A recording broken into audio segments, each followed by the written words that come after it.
तुम्हारा रवि से चालू हो गया, फर्स्ट इंस्टॉलमेंट के बाद ठंड में लगे। अबे कुछ कर दे रहे, चालू भी करवा दे।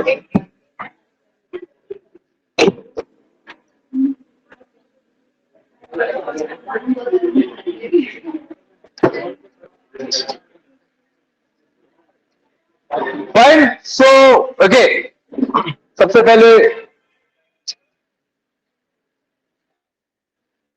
Good evening. Fine, so we were studying the properties of charge. एक डाउट है कि स्केल को जब आप रब करते हो, रब द स्केल, और उससे आप डस्ट पार्टिकल्स को अट्रैक्ट करते हो, तो स्केल जो है वो चार्ज पार्टिकल है और डस्ट पार्टिकल जो था वो कैसा था, न्यूट्रलाइज था। डस्ट पार्टिकल में इंडक्शन हुआ, ना कि पोलराइजेशन। क्या हुआ? इंडक्शन।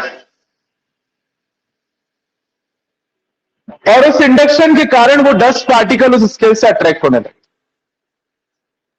अब क्वेश्चन तो खैर उतना खास इसलिए नहीं है कि मान लो उसमें अर्थिंग कैसे हुई, because those dust particles are already connected to earth. Earthing करने का सिर्फ एक ही तरीका नहीं है कि आप वायर से ही सिर्फ उसको कनेक्ट करो, राइट? मैंने बताया था there are different ways in which you can do the earthing. Wire से ज्यादा बेटर वे है मोमेंटरली टच करना। तो आपने उस डस्ट पार्टिकल को, या फिर आप कह दो उस कागज के पार्टिकल को, उस कागज के पार्टिकल को ऑलरेडी मोमेंटरली अर्थ से टच कर रखा है। तो जैसे ही पोलराइजेशन होगा, अपने आप मोमेंटरली टच के कारण जो पॉजिटिव चार्ज है, जो अपोजिट चार्ज है, वो अर्थ में क्या हो जाएंगे? ट्रांसफर। बिकॉज दैट कागज का टुकड़ा is already connected to the earth, right? और एनी बॉडी जिससे चार्ज क्या हो जाएगा? Transfer. Number one. Number to,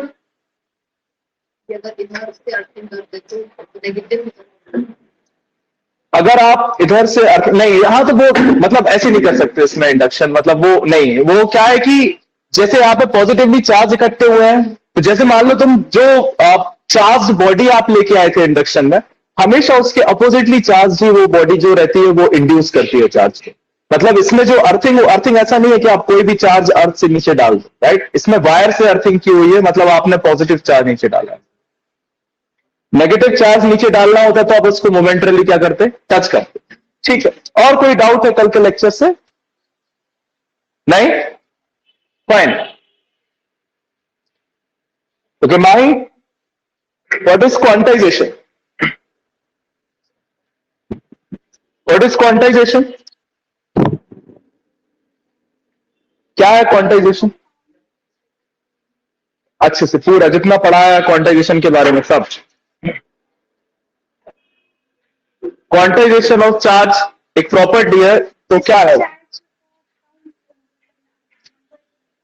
charge को काउंट कर सकते हैं, नंबर वन। नंबर टू,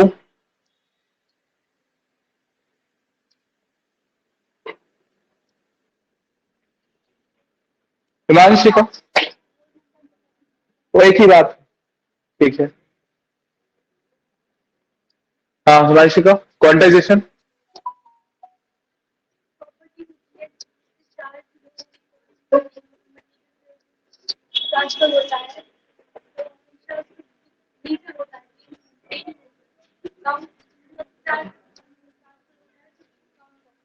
ठीक है, इसके लिए हमने क्या किया? What mathematical operation we have done, हमने क्या किया उसको क्वांटाइज करने के लिए? चार्ज को, चार्ज को कैसे क्वांटाइज बनाया अपन ने? ऐसी कौन सी प्रोसेस की? मैथमेटिकली सेटिस्फेक्शन दिया ना अपन ने क्वांटाइज का। वो एक प्रॉपर लाइन क्या है? The charge on the body is the, anyone? The integral multiple of the elementary charge.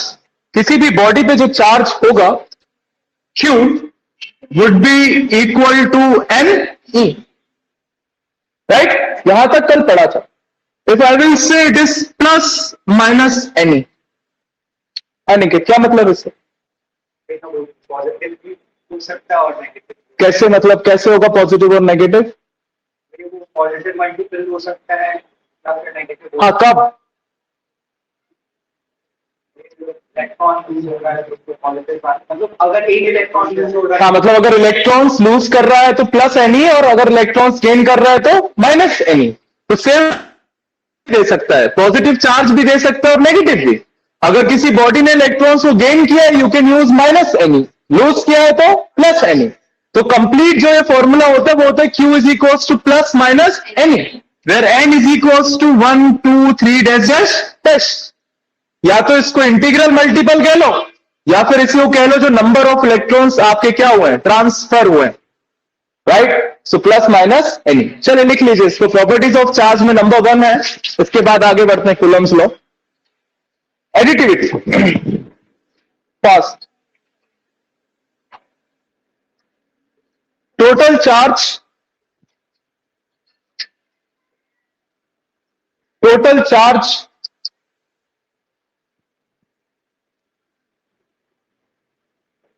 on the extended body,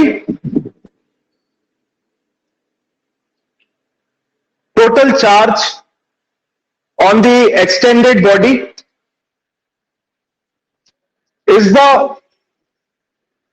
algebraic sum of, is the algebraic sum of the different charges, algebraic sum of the different charges present at different locations, present at different locations in the same body. कैसे हो गया? Different locations in the same body, full stop. वही rod बना लो, उस पर कुछ charge बना लो,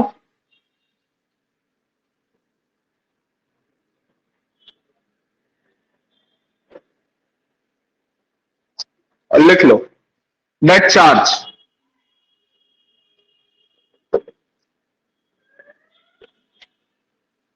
is equals to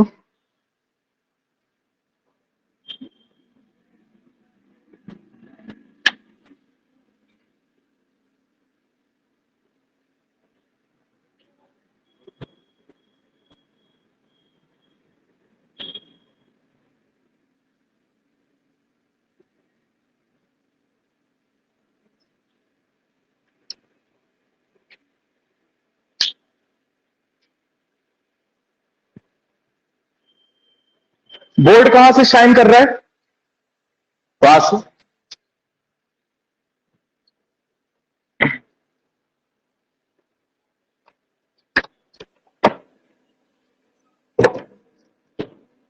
अभी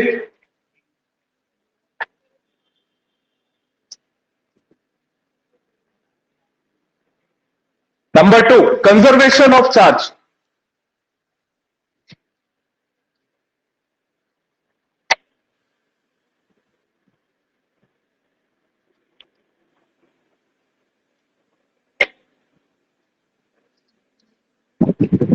देखिए, for an isolated system, for an isolated system,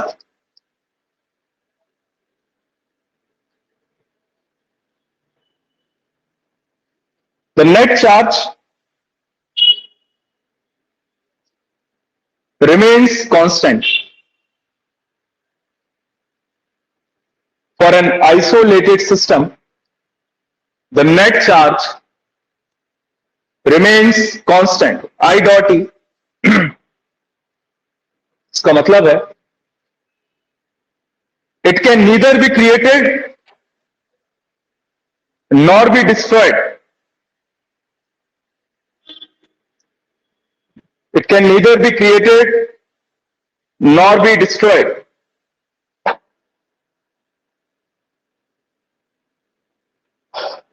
full stop. It can only transfer from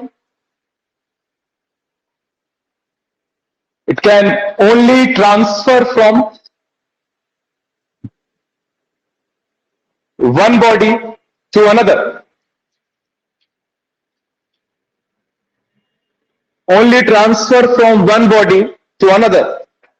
Full stop. Quote and quote लिख लीजिए, this law is universal. Line change करके हर जगह एप्लीकेबल है ये. This law is universal.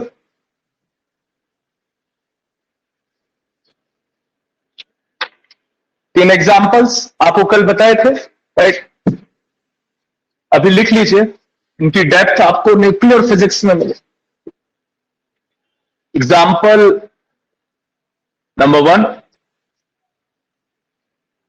Uranium 23892 decay करेगा thorium 90 234 plus alpha particle निकलेगा.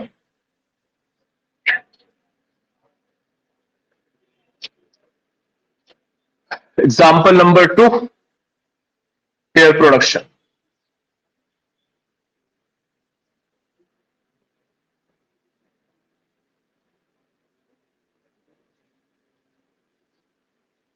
Gamma particle electron और पॉजिट्रॉन में टूटता है. Number 3, annihilation.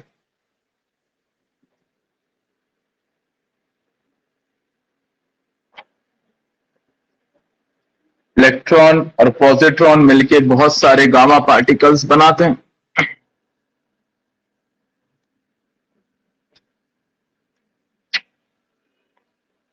ये वाई सा दिख रहा है, उसको लिख लेना, वो गामा पार्टिकल. क्या है ये? Gamma particle. ये अल्फा पार्टिकल कहलाता है, हीलियम. अभी आने तो मॉडर्न फिजिक्स, इन सबसे मिलोगे आप.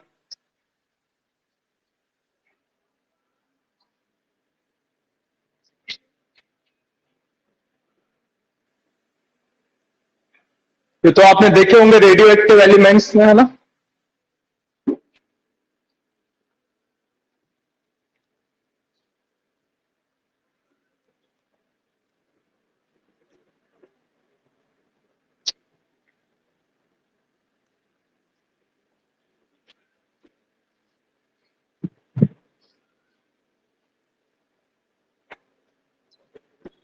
चलिए,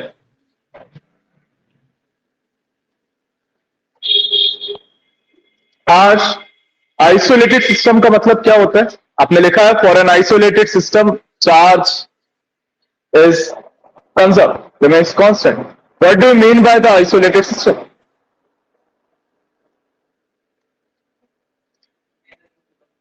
जिसमें एनर्जी का लॉस ना हो, वो आइसोलेटेड है. ओके, कंपैरेटिवली और अच्छा हो सकता है. और कोई कौन बताना चाहेगा अपनी मर्जी से व्हाट इज आइसोलेटेड सिस्टम? 1 2 3 4 5. हाँ Smriti, what is isolated system? Okay, thermodynamics से तो यही समझ में आता है कि एनर्जी और मैटर का चेंज ना हो. फाइन. यहां पे अपन जो इसको कंजर्वेशन लॉ में यूज कर रहे हैं, बट यही है आइसोलेटेड सिस्टम. आइसोलेटेड सिस्टम एक ऐसा सिस्टम है जिससे आप मास और एनर्जी का चेंज नहीं करते सराउंडिंग के साथ. मतलब उसकी जो एक पर्टिकुलर अमाउंट या फिक्स्ड अमाउंट ऑफ वॉल्यूम है, वो कांस्टेंट रहती है. इससे ज्यादा बेटर आप ये कहोगे कि आइसोलेटेड सिस्टम वो सिस्टम है जो फ्री फ्रॉम एक्सटर्नल इन्फ्लुएंस है.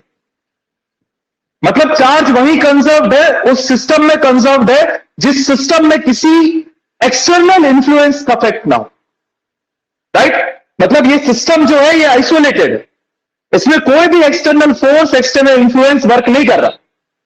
आप इस फिक्स्ड अमाउंट ऑफ वॉल्यूम में कोई भी चार्ज मैटर ऐड नहीं कर रहे. अगर आप मान लो इस फिक्स्ड अमाउंट ऑफ वॉल्यूम में थोड़ा बहुत चार्ज मैटर ऐड करो, तो अब आपका जो चार्ज है वो कंजर्व नहीं है. पहले मान लो उस मैटर का चार्ज था +20 की. Now you have added some amount of charge matter. हो सकता है वो चार्ज मैटर पॉजिटिवली चार्ज हो या नेगेटिवली चार्ज हो. जिसके कारण अब आपका जो अमाउंट का चार्ज है वो क्या हो जाएगा, change, now it is not conserve. So the basic condition for the conservation कि आपका जो सिस्टम है वो कैसा होना चाहिए, आइसोलेटेड होना चाहिए। ठीक है, लिख लीजिए नोट, NOTE नोट। क्या वेदांत के पीछे आ जाओ, NOTE note.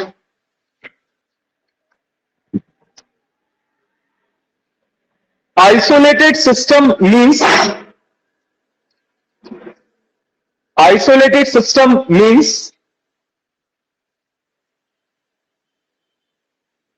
a constant amount of isolated system means a constant amount of charged matter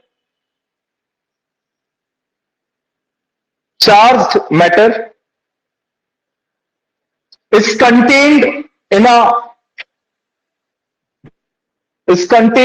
a certain volume.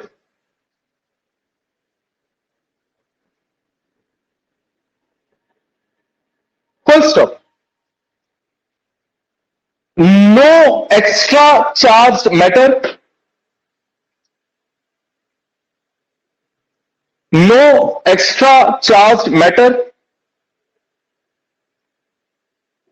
is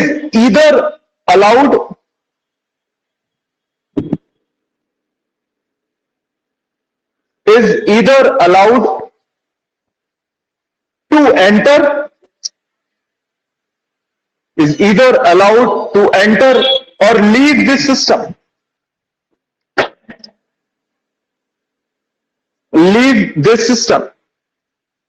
Full stop. Bracket में लिख लीजिए free from external influence. Free from external influence. Shreya क्या absent है?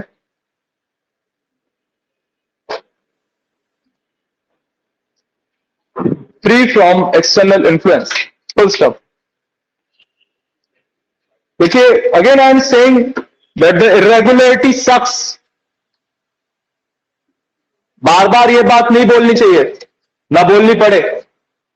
ठीक है, आप जब तक ट्राई कर रहे हो बहुत अच्छी बात है, आप आओ नहीं आओ आपकी मर्जी है।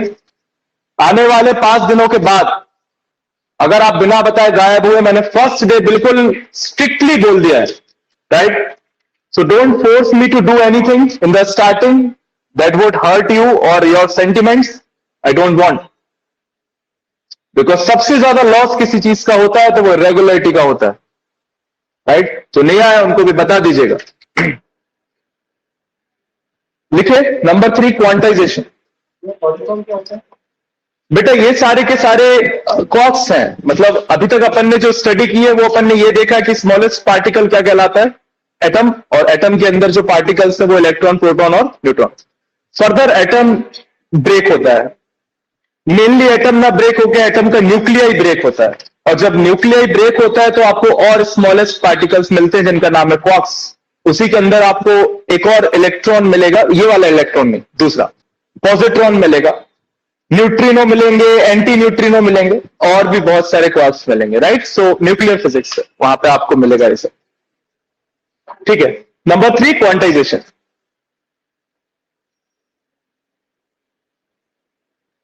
ये सब वहीं से निकलते हैं। ये दिख रहा है गामा, ये अल्फा पार्टिकल, ये सब रेडियो एक्टिविटी है। जब न्यूक्लियर टूटता है, न्यूक्लियस टूटता है, तब ये निकलता है। क्वांटाइजेशन लिखे, existence of charge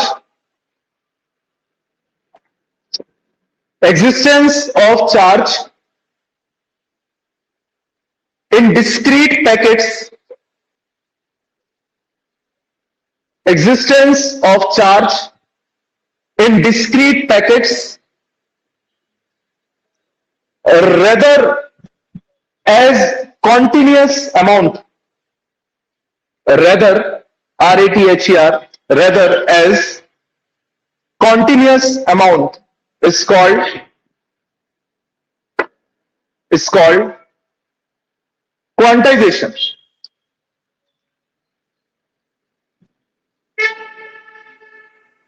Para change double quote के अंदर लिखे, whenever I say quote and quote, line change करके ऐसा बनाइए और इसके अंदर लिखिए, right? So quote and quote, it is the property by virtue of which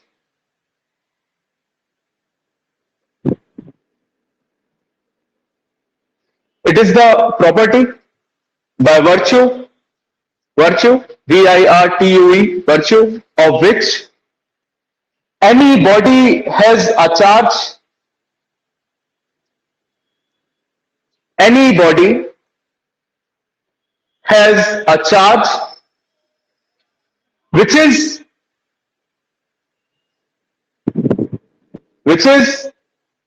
an integral multiple, which is an integral multiple of the basic or elementary charge.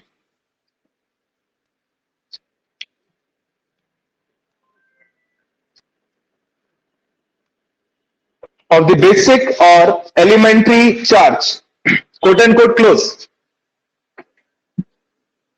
Formula लिख लीजिए, Q is equals to capital small जो लिखना plus minus n e, where n is equals to 1 2 3 4 एस्टेस्टिश.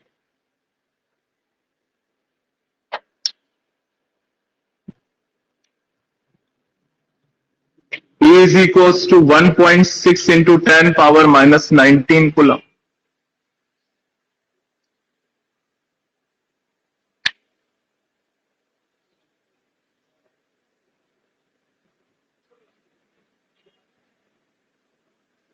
Done. लिखिए cause, कारण इसका, CAU as a cause. Electrons are only transferred, electrons are only transferred in numbers.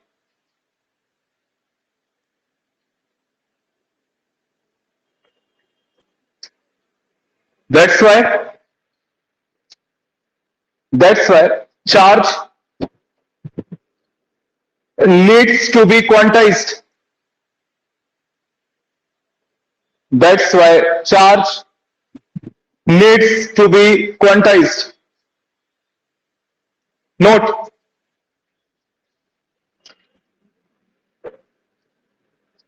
this property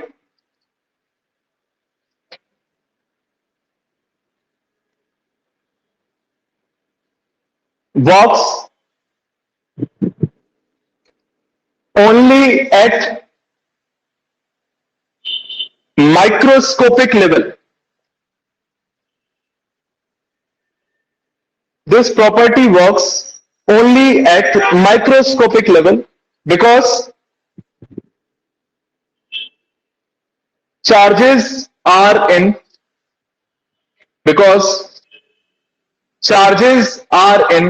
small amount. Charges are in small amount. Full stop. But at macroscopic level, macro, बड़े level पे,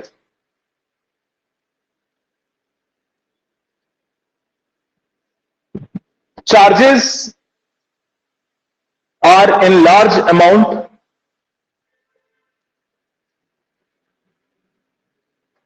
Charges are in large amount and cannot be counted.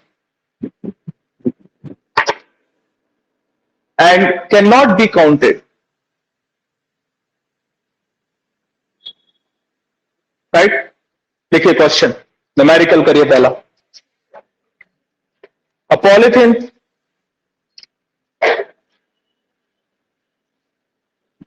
polythene piece is rubbed. A polythene piece is rubbed and acquires a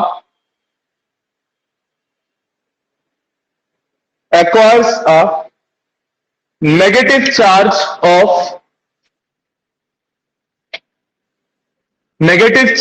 of 3 into 10 power minus 7 coulomb board पे।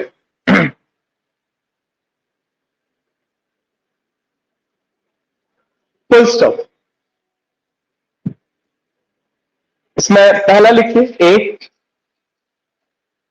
How many electrons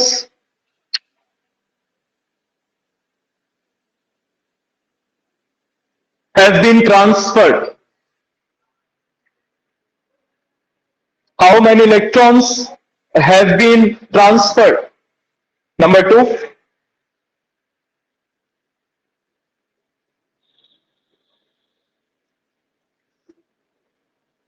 is there any transfer of mass? Question mark. Is there any transfer of mass? Question mark. If yes, how much?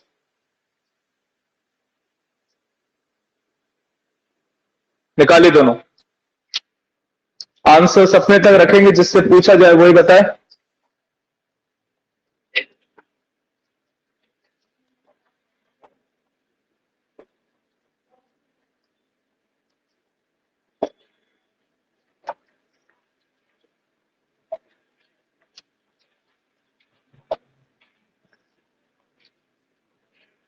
आगे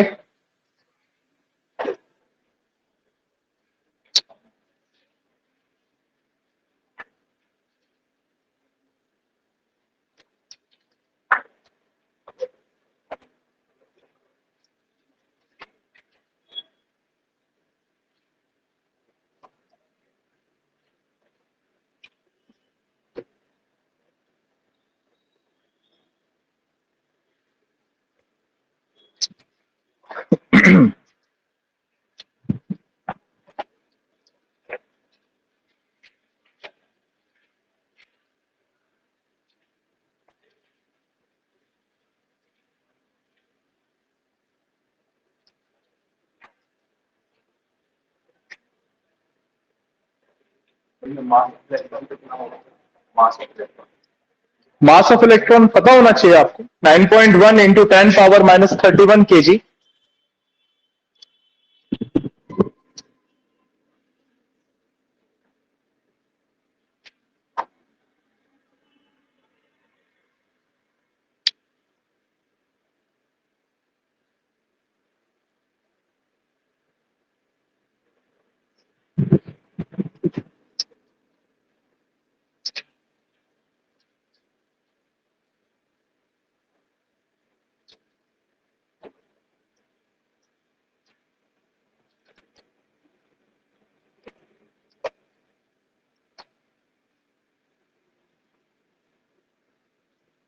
आगे कितना है?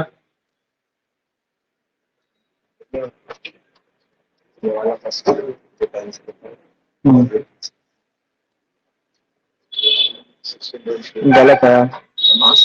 एक क्या लिखा है? ये है सही कि ये है सही? ये वाला सही है। 120 to 10 to the power 10 to the power 9। मास कितना है? 10 to the power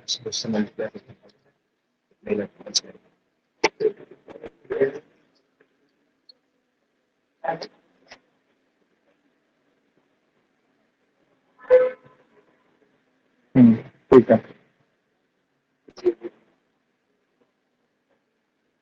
ये गलत किया ना, ये प्लस 12 आएगा।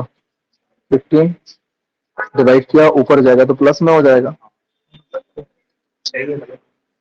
हाँ 10 to the power 12 आएगा यहाँ पे, और ये 20 नहीं आएगा। 18 के आसपास एक आध पावर चलती है। देखो हमेशा एक बात याद रखिए, जितने भी आप आंसर्स निकालोगे फिजिक्स में वो सारे के सारे 1 पॉइंट डिजिट होगा। हमेशा ध्यान रखें, आपके जो आंसर्स आएंगे एग्जाम के वो सब के सब 1 पॉइंट के बाद लिखे जाएंगे। This is the perfect way of writing answer in the physics. अगर आपका आंसर पॉइंट में जा रहा है मतलब 1 नहीं, it could be 2 point also, 3 point also, 4 point, लेकिन एक डेसिमल डिजिट में लिखो, राइट?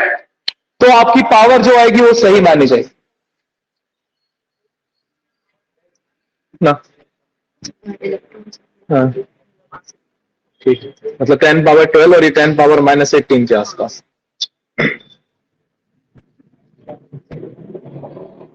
ठीक है, अब तक आ जाना चाहिए। क्या मास का 10 पावर -18 -19 इट कुड बी, है ना, दोनों चलेगा, बट -18 सही आएगा अगर आप 1 पॉइंट में लिख रहे हो। -21 आ रही, पॉइंट बना दे। अच्छा 1 पॉइंट। ये सिंपल सा क्वेश्चन है, कल भी आपको बताया था कि नंबर ऑफ इलेक्ट्रॉन्स का मतलब होता है n। जो यहां पे इंटीग्रल मल्टीपल आपको मैं बार बार बोल रहा हूं वही है जो नंबर ऑफ इलेक्ट्रॉन्स क्या होते हैं, ट्रांसफर। सीधा सीधा फॉर्मूला ये लिखा है Q is equals to plus minus NE। E ये दिया है, राइट, Q ये दिया है, क्या फाइंड करना है आपको, N is equals to Q upon E। अब प्लस है माइनस है वो अपन बाद में लगा लेंगे। अगर उसमें लिखा है कि पॉलीथीन के ऊपर नेगेटिव चार्ज आ रहा है तो ऑफ कोर्स की बात है क्या लेंगे, माइनस। अगर मान लो पॉजिटिव चार्ज आ रहा होता तो प्लस। उसमें लिखा है क्वेश्चन में negative charge of 3 into 10 power -7 is equals to, ले लो Q 3 into 10 power minus E कितना है 1.6 इंटू 10 पावर माइनस, सॉल्व करोगे 1.8 इंटू 10 पावर 12 कूलम चार्ज आ गया। ये चार्ज क्वांटाइज है, आप चेक करो, अगर 1.8 में आप मल्टीप्लाई करोगे 10 पावर 12 का तो जो आएगा वो नंबर्स में आएगा, किसमें आएगा, क्वांटाइज। ठीक है, नंबर 2 क्या फाइंड आउट करना था, मास। ऑफ कोर्स की बात है, कल भी मैंने बताया था कि नेगेटिवली चार्ज पार्टिकल्स हैवियर रहता है और पॉजिटिवली चार्ज पार्टिकल लाइट, क्योंकि इलेक्ट्रॉन अगर ट्रांसफर होंगे तो इलेक्ट्रॉन के साथ उनका मास भी ट्रांसफर होगा। और टोटल नंबर ऑफ इलेक्ट्रॉन्स कितने ट्रांसफर हुए हैं, इतने, 1.8 इंटू 10 पावर 12। एक इलेक्ट्रॉन का मास कितना होता है, 9.1 इंटू 10 पावर -31। तो टोटल मास कितना ट्रांसफर हुआ होगा, टोटल नंबर ऑफ इलेक्ट्रॉन से एक इलेक्ट्रॉन के मास का क्या कर दो, multiply. You can find out the total mass which is transfer, right. So अगर आपको m निकालना है which is the mass transfer, it would be equal to 1.8 into 10 power 12 into 9.1 into 10 power minus, solve करोगे it would be something 1.6 into 10 power -18 kg। Units लिखना मत भूला करिए, marks कटते हैं हमेशा आंसर के साथ यूनिट। अभी 50% बच्चे चेक कर लीजिए, आपके आंसर के बाद यूनिट नहीं लिखी होगी।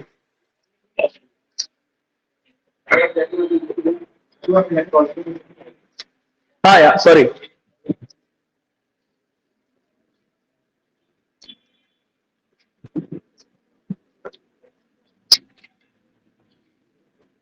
चलिए नहीं लगाओगे साइन तो कोई इशू नहीं है ना, समझ में आ जाता है। इसमें तो नहीं आएगा साइन, और मार्क्स कभी नेगेटिव हो नहीं सकता, तो दोनों में ही साइन नहीं आएंगे। ये नंबर है तो ये भी नेगेटिव नहीं हो सकता, ये मार्क्स। देखिए सबने, चलिए साथ लीजिए, we are going towards the most important topic of this chapter, right. अभी तक जो चल रहा था वो मजाक था, अब शुरुआत है, राइट। यहां से रियल फिजिक्स स्टार्ट होगी, इसमें आपको फेल के मैथमेटिक्स मिलेगी, तभी तो वो फिजिक्स है। फाइन,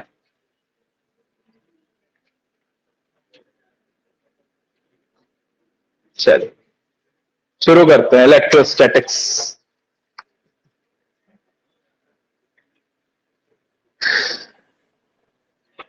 कूलम्स लॉ,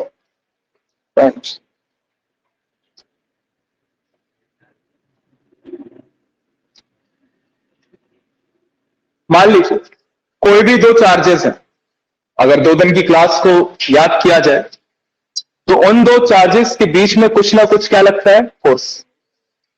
देखा है, अगर जो चार्ज पार्टिकल्स हैं, चार्ज बॉडीज हैं या चार्जेस हैं, both the charges will exert some force on each other, right? उन दो चार्जेस के बीच में कितना फोर्स लगता है उसका मैग्नीट्यूड, क्या मैग्नीट्यूड कौन बताता है? Coulomb, right? मान लीजिए कूलम कहते हैं, बहुत सिंपल सा लॉ है कि ये एक चार्ज है Q1 और ये एक चार्ज है Q2 और दोनों चार्ज के बीच में कुछ डिस्टेंस है, that is R, right? So coulomb states that कि इन दोनों चार्जेस के बीच में जो फोर्स होगा, जो कितने डिस्टेंस पे है? R डिस्टेंस पे, that force would be directly proportional to the product of both the charges, and this force would be inversely proportional to the square of distance between them. कुछ नया नहीं है, पहले देख चुके. Gravitation, Newton's did the same thing, but coulomb ने यहां Newton को कॉपी नहीं किया. कूलम ने अपना सेपरेट एक्सपेरिमेंट किया. डेप्थ नॉट इंपॉर्टेंट, बट सुन लीजिए. लोग को लगता है कि ये जैसे ग्रेविटेशनल फोर्स में m1 m2 upon r square, ऐसे यहां पे q1 q2 upon r square. नहीं, ऐसा नहीं है. Coulomb has done the separate experiment. जो उन्होंने इंस्ट्रूमेंट यूज किया था उसका नाम था टॉर्सन्स बैलेंस. आपके नॉलेज पर्पस के लिए क्या था? टॉर्सन्स बैलेंस. उसमें उन्होंने चार्ज स्फीयर लिए थे और उन चार्ज स्फीयर को एक पर्टिकुलर डिस्टेंस पे रखा. टॉर्सन बैलेंस फोर्स निकालता है. क्या निकालता है? फोर्स.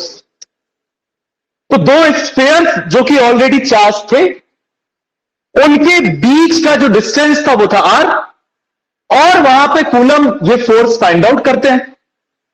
ठीक. उसके बाद उन्होंने उन स्फेरिकल बॉडी के चार्जेस को चेंज किया, फिर से फोर्स निकाला.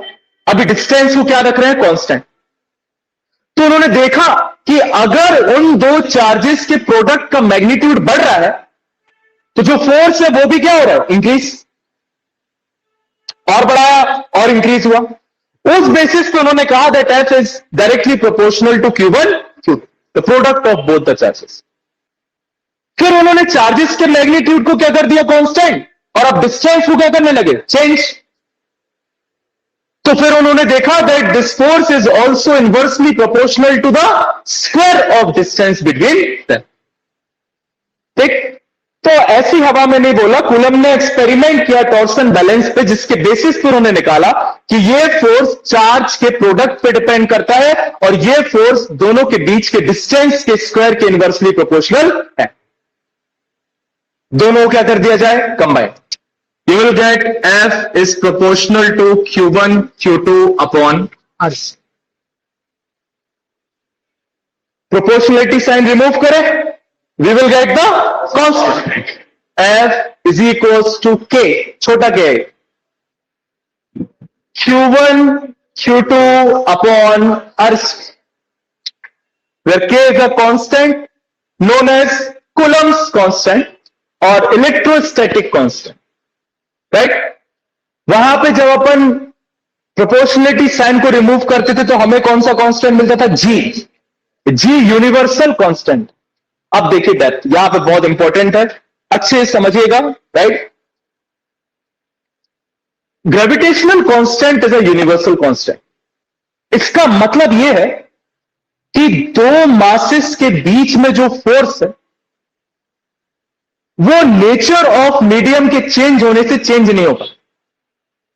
अगर मान लीजिए दो मासेस के बीच का आप ग्रेविटेशनल फोर्स अर्थ पे निकाल रहे हो, कहीं पे भी, चाहे एयर में, चाहे वाटर में, चाहे कैरोसिन ऑयल में, चाहे कहीं पे भी, किसी भी मीडियम में अगर दो मासेस के बीच का फोर्स निकाला जाए तो वो फोर्स क्या रहेगा? सेम, जब तक उनके बीच का डिस्टेंस आप क्या नहीं कर रहे हो? चेंज.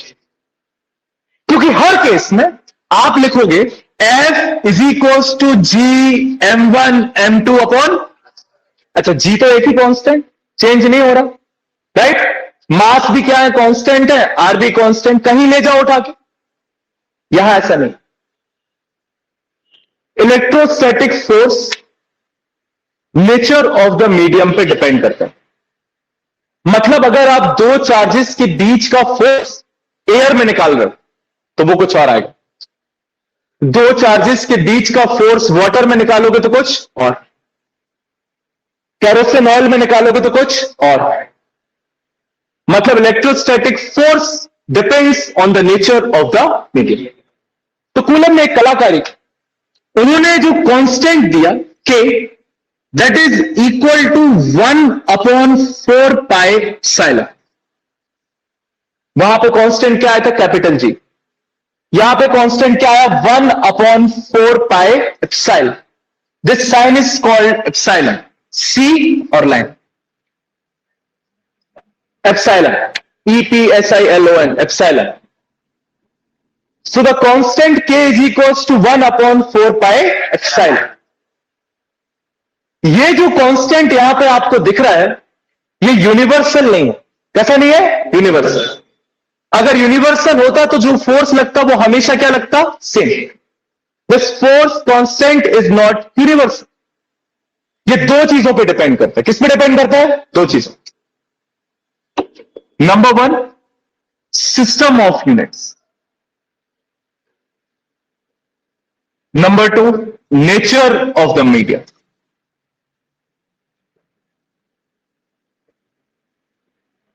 सिस्टम ऑफ यूनिट्स का मतलब यह है कि ये कांस्टेंट SI में कुछ और होगा, CGS में कुछ और।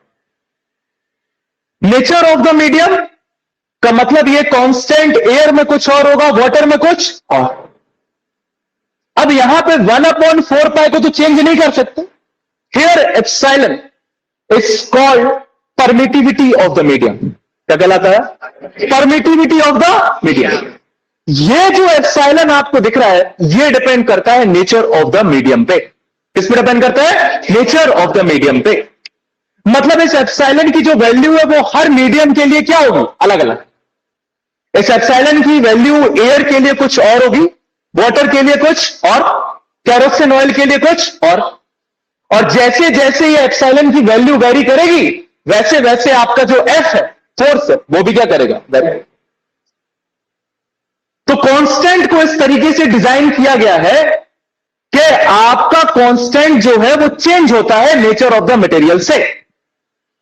Here epsilon is called permittivity of the medium. Permittivity of the medium का मतलब है कोई भी मीडियम कितना परमिट कर रहा है कि दो चार्ज एक दूसरे पर फोर्स लगा सके।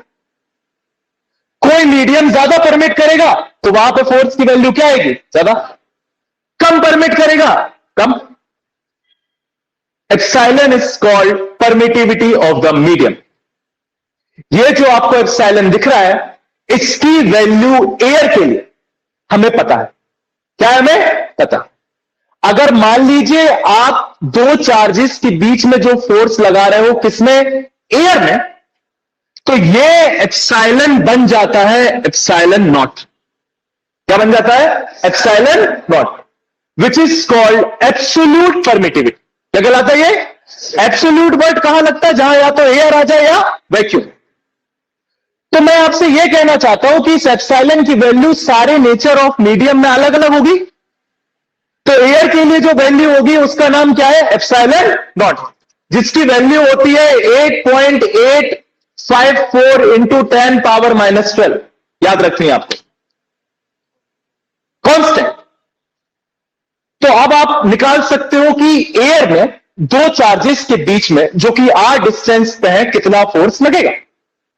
यू विल से भैया it would be equal to F is equals to 1/4 pi epsilon not Q1 Q2 upon R। 1/4 pi epsilon not Q1 Q2 upon R। और किसी और मीडियम में कितना लगेगा? तो आप कहोगे 1/4 pi epsilon Q1 Q2 upon R। So epsilon nought is called absolute permittivity. मतलब एयर के लिए एप्सिलॉन की वैल्यू क्या होती है? Epsilon not 8.854 into 10⁻⁻12। राइट? ये एब्सोल्यूट परमिटिविटी कहलाता है। दो कांस्टेंट इंट्रोड्यूस किए, एप्सिलॉन, एप्सिलॉन नॉट, दोनों ही सेम है और दोनों को रिलेट करता है एप्सिलॉन आर। अच्छे से देखिएगा। Here is equals to 1/4 pi epsilon. ठीक, एप्सिलॉन इज इक्वल्स टू होता है epsilon not epsilon are. Epsilon is equals to क्या होता है? Epsilon not epsilon R. अच्छे से देखिए, मीडियम की बात चल, where epsilon is called permittivity of the medium, epsilon nought is called absolute permittivity, and epsilon are is called relative permittivity. क्या कहलाता है epsilon R? Relative permittivity. Actual में आपको जो वैल्यू पता रहती है किसी पर्टिकुलर मीडियम के लिए, वो आपको एप्सिलॉन की नहीं पता रहती, वो आपको किसकी पता रहती है? एप्सिलॉन आर की, रिलेटिव परमिटिविटी। तो अगर रिलेटिव परमिटिविटी की वैल्यू आप सबको पता है, तो आप किसी भी मीडियम के लिए एप्सिलॉन निकाल सकते हो, because epsilon is equals to epsilon not epsilon are. Epsilon naught क्या होता है? 8.854 इंटू 10⁻⁻12, और एप्सिलॉन आर मैं आपको दूंगा सारे मीडियम्स के लिए, तो you can find out what is epsilon. Epsilon are is called relative permittivity. क्या कहलाता है? Relative permittivity. अगर इतना समझ में आया है तो सीधा सीधा एक क्वेश्चन है आपसे, अच्छे से सुनिएगा। What is the value of epsilon r for air? What is the value of epsilon r for air? 1. Good, very good.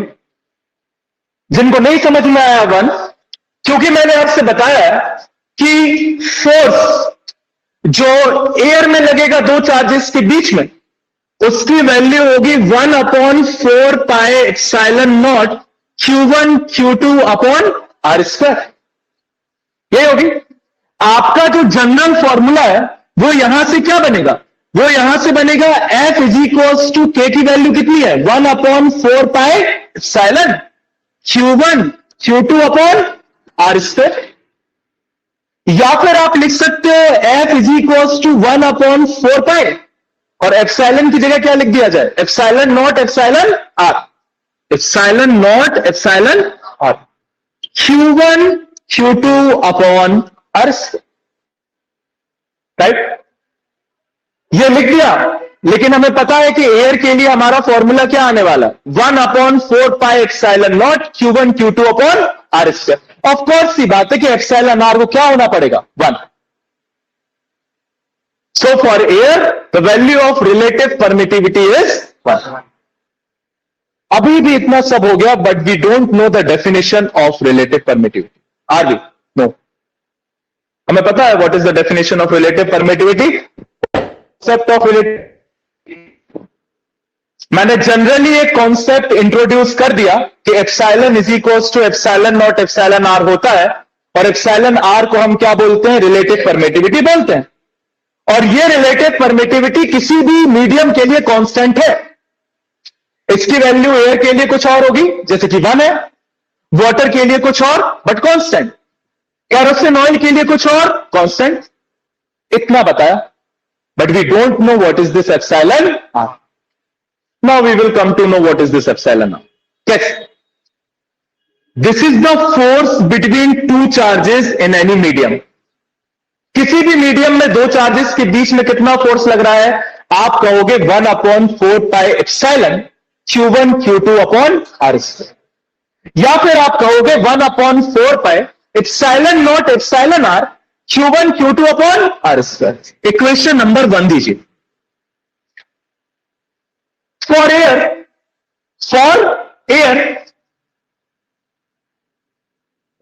Epsilon R is equals to 1। तो एयर के लिए जो फोर्स की वैल्यू मिली वो ये रही आपके सामने। ठीक, इक्वेशन नंबर 1 और इक्वेशन नंबर 2 दिख रहे हैं हर्षिता? अगर दोनों को डिवाइड कर दिया जाए F A upon F M, किसकी इक्वल आएगा? अगर दोनों इक्वेशन को डिवाइड कर दें, इक्वेशन नंबर 2 को इक्वेशन नंबर 1 से, so what would be the value of F A upon F M?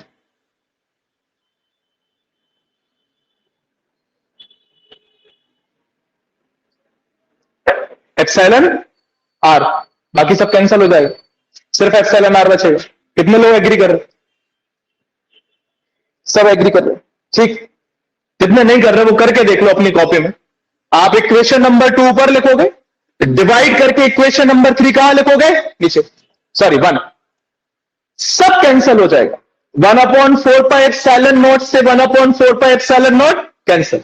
यहां पे डिनोमिनेटर के नीचे बचेगा एप्सिलॉन आर, जो कहां चला जाएगा? ऊपर। Q1 Q2 upon are square भी कैंसिल। मतलब F A upon F M किसकी इक्वल आ गया? Here we can define what is epsilon r.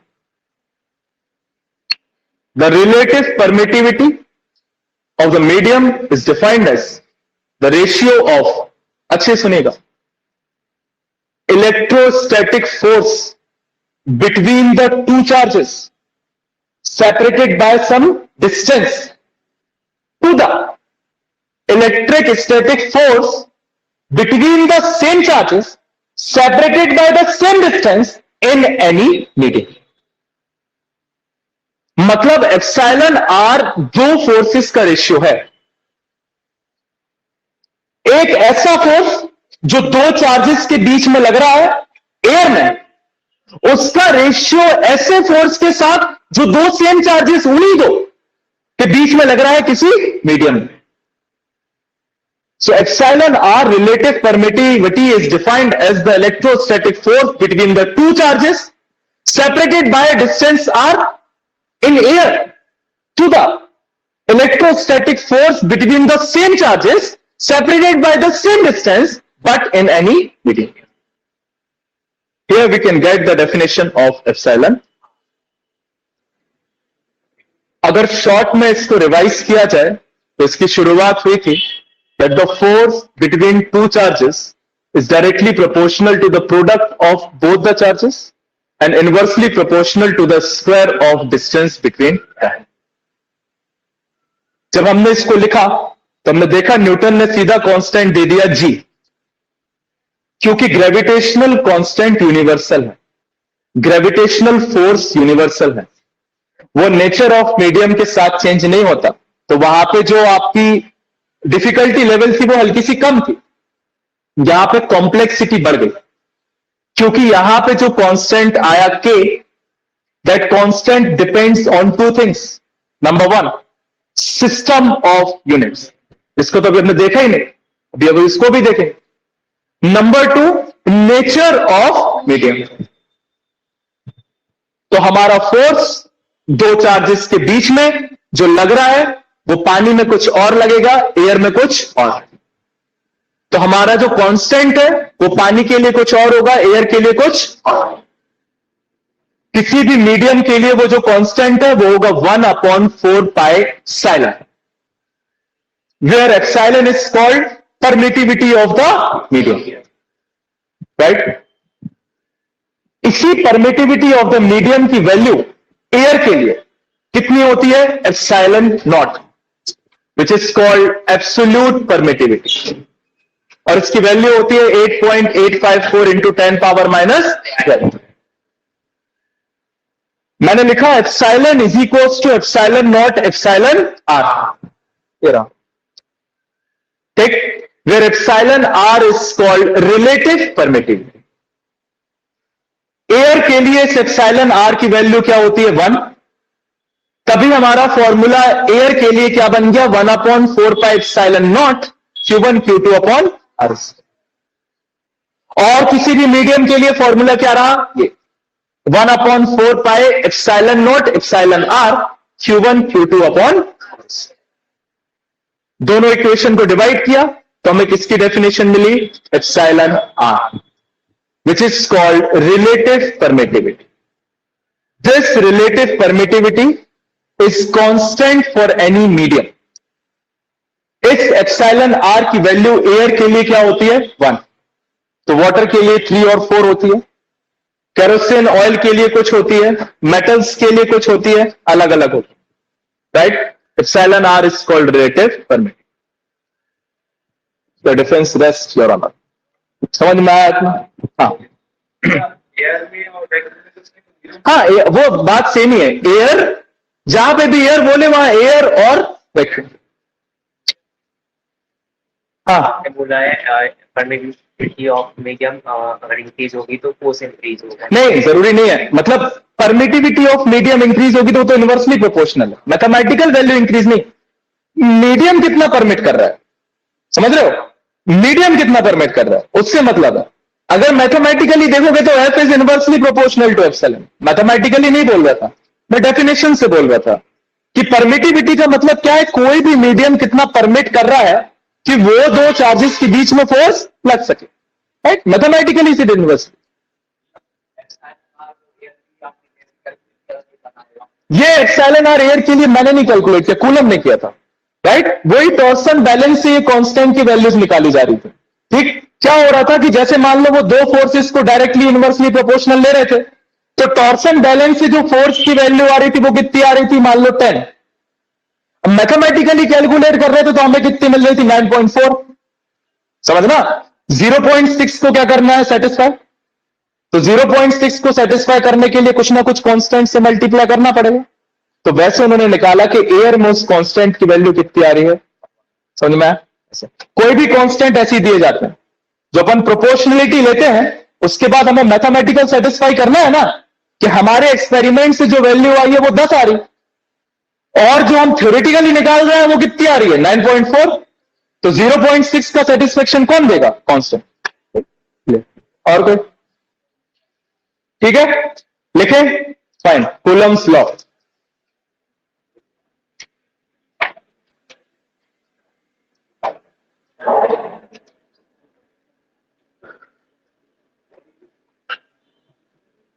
It states that it states that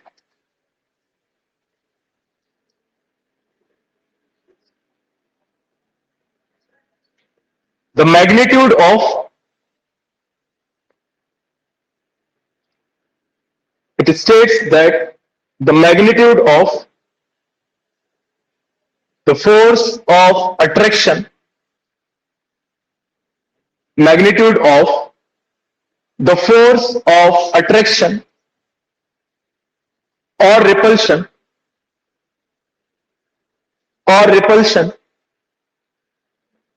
between any two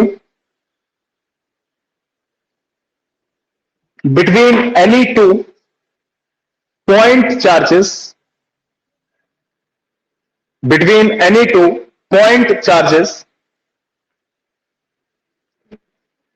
is directly proportional।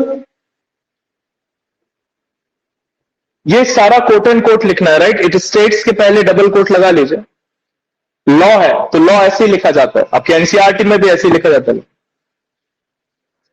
Directly proportional to the product of charges and inversely proportional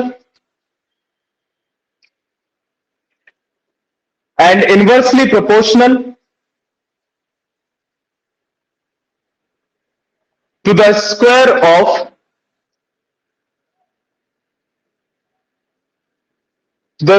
of distance between them,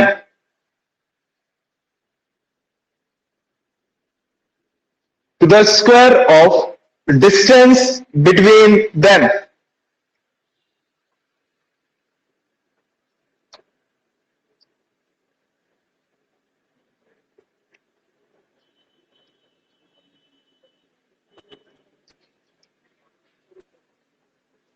quote and quote close. Diagram बनाइए ये वाला। Diagram बनाते बनाते सोचिए, what do you mean by point charges?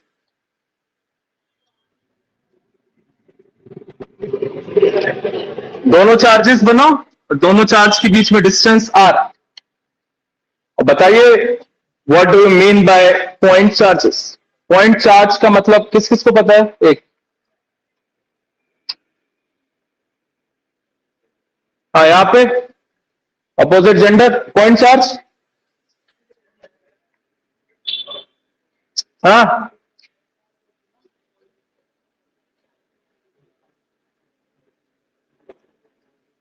Point mass तो सुना होगा ना, वो जैसा पॉइंट मास है वैसा पॉइंट चार्ज है। क्या है point charge?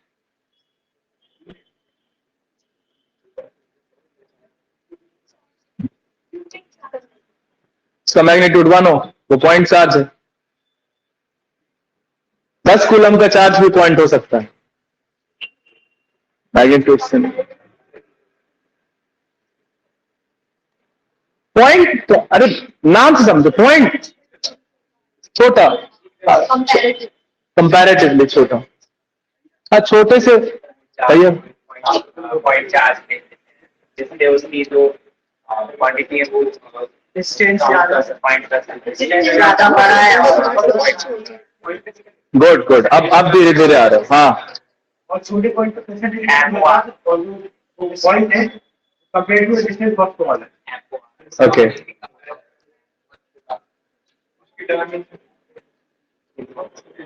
Okay dimensions comparatively zero हो, ठीक।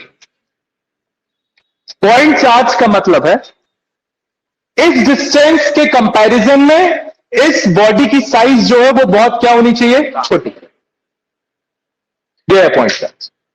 यहां पे पॉइंट चार्ज का मतलब क्या है कि इस डिस्टेंस के रिस्पेक्ट में ये जो चार्ज है उसकी साइज क्या होगी, comparatively small, so which is called point charge. इसके डायमेंशंस अप्रोक्सीमेटली क्या हो, जीरो। ठीक, लिखिए let para change, line change, सब change, let R, small R, be the distance, be the distance between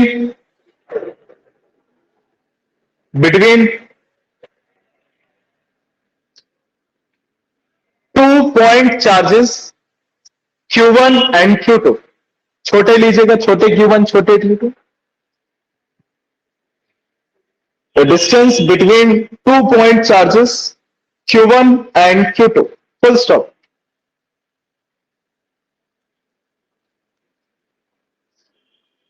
चलिए ये दोनों इक्वेशन लिखो, equation 1 equation 2।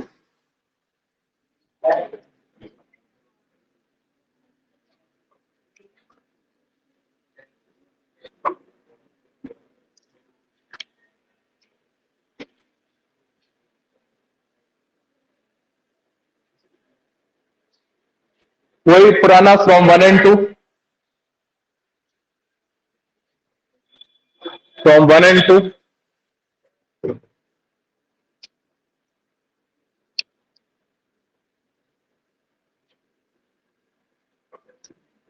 F is proportional to Q1 Q2 upon R square।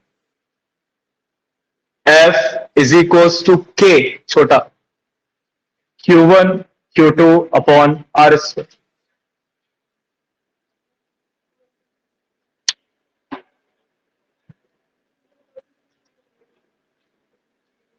where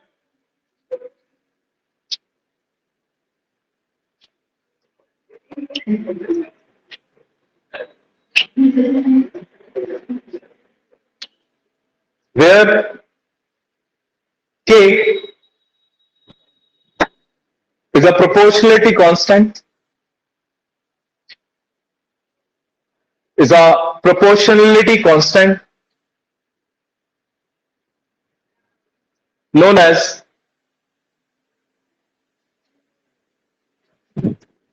electrostatic slash Coulomb's constant,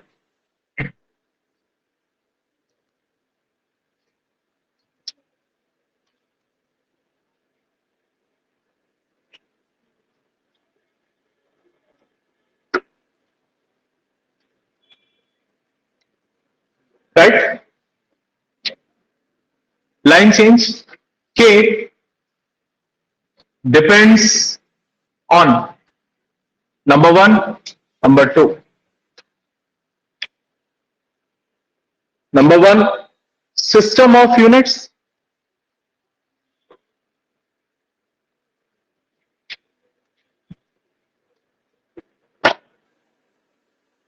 Number two, nature of the medium.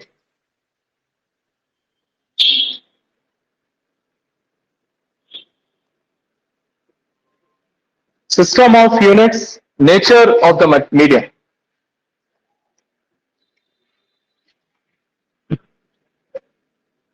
In SI, line change करने के बाद k is equals to 1 upon 4 pi epsilon.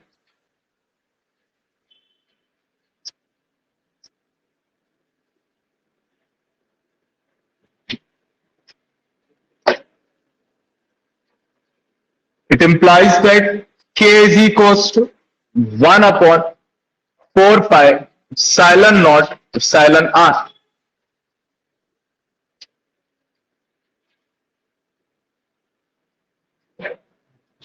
Where epsilon is equals to epsilon naught epsilon r.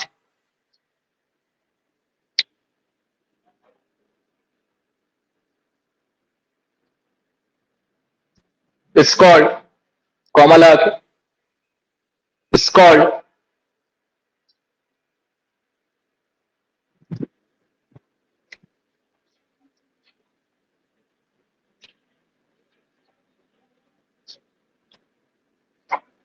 permittivity of the medium.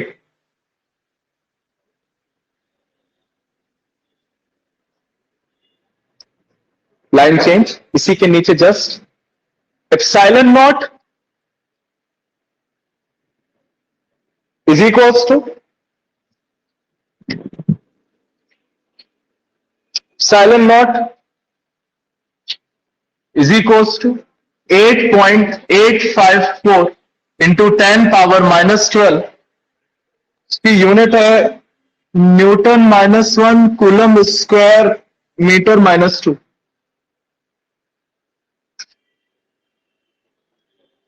is called, ये कहां से है unit अभी आपसे पूछा जाएगा.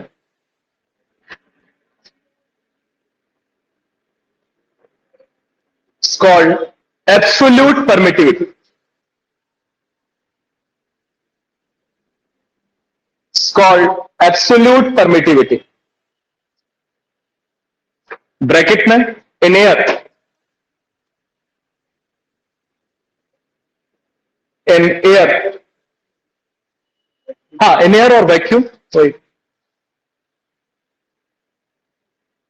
लाइन चेंज उसी के जस्ट नीचे epsilon r is equals to relative permittivity.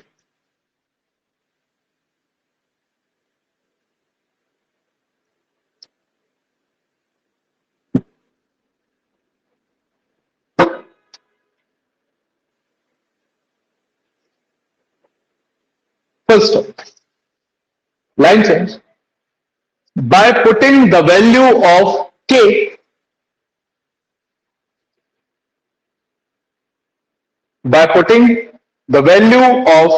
k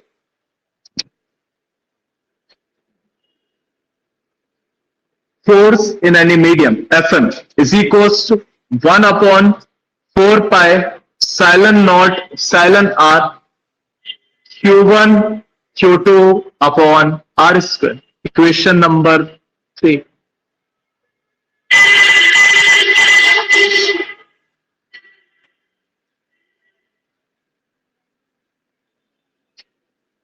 For air, epsilon r is equals to 1. So F A 1 upon 4 pi epsilon naught q1 q2 upon r square. Equation number 4.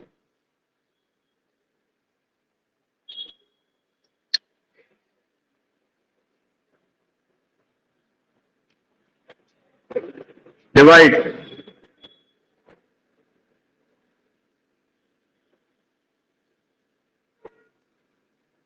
F A upon Fm is equals to 7.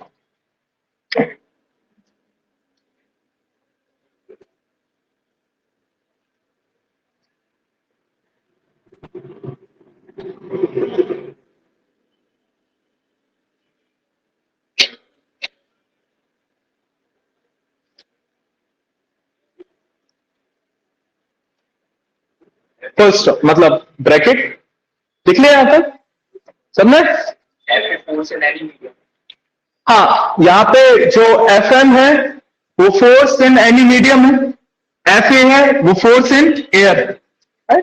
अगर आपको issue है तो यहां पे लिख लीजिए इन any medium और यहां पे लिख लीजिए इन एयर।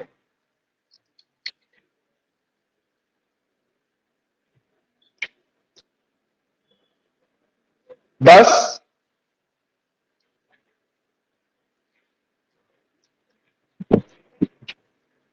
दस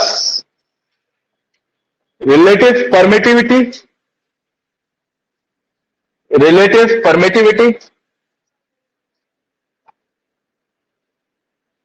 is defined as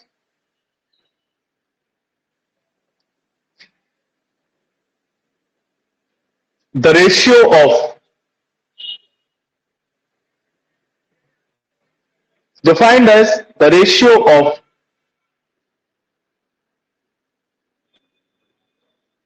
electrostatic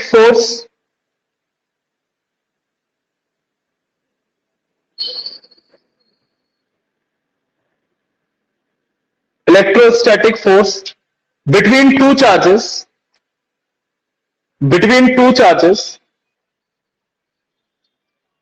separated by a distance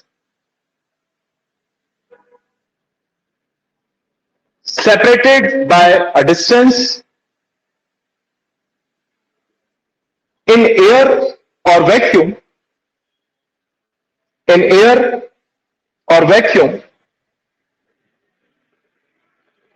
to the electrostatic force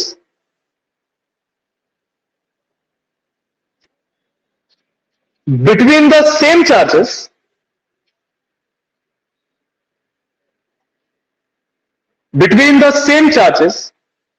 separated by the same